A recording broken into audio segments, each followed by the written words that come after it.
Hi guys, ang ibablog ko ngayon is itong luma naming keyboard organ. Since nadalhin ito ng anak ko, gandahan ko naman siyang punasan guys, no? Punasan natin isa-isa.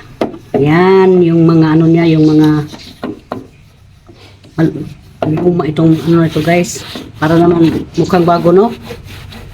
I-vlog ko na din siya. Ayan. Ang brand nito is Yamaha. Yan. Punasan ko lang yan siya guys. May stand doon. Alam naman nyo ito portable, di ba?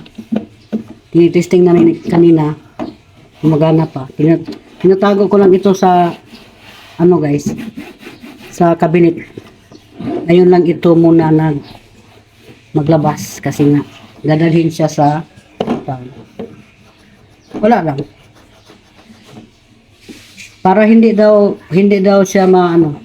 Ang tawag dito ganito sa Tagalog guys, ano? Mag-rust. Magkalawang pala. Hindi pala kalawangin. Diyos mio, Marimar. Kalimutan ko talaga yung ano ko ba, no? Kalimutan ko talaga yung Tagalog ng ano, no? Ayan. Linisan natin kasi umangal na marami ko nung alikabok. Siyempre, hindi na nga ginagamit. Tingnan mo. Ayan o, ang kulay niya noon. Ano ito eh. Pero ivory man talaga ang kulay nito guys. Ivory. Pero gagana pa talaga to. Noon, nagwido-wido ako nito eh. Kasi may tinitingnan akong ano. Noong wala akong ano ba. Pinapractice ko magwido-wido. Gusto ko sana din mag-aral ng ano noon. Paano magamit ng piano. What? Pero ang paborito ko dito na ano, instrument dito is oboe. Oboe or flute. Yan ang paborito kong instrument. Kasi pwede kasi ito sa lahat-lahat ng mga ano eh. Sa mga instrument niya. Ayan oh guys oh. Kung saan ka dyan mag ano, anong gusto mong mga beat. Yan. Yan o. Grand piano.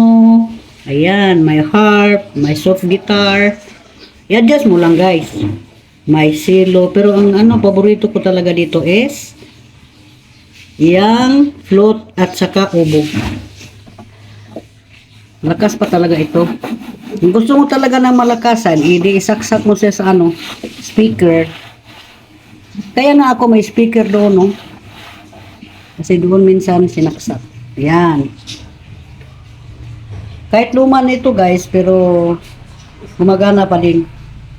Yan, linisan ko na siya, pinupunasan ko siya ng medyo basa.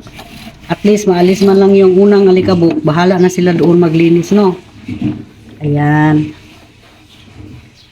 Yan mga operation dyan guys. Sa aking Yamaha organ. Hilig talaga ako ng mga instrument guys. Kaya kaso lang, ako lang talaga ang walang alam. Guitar lang kasi ang ano ko. Pero sa guitar din, kunti lang. Rely ako ng maptop or guitar guide or ano.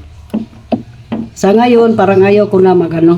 Kasi yung kamay ko na. Ayan, malinis-linis na siya guys.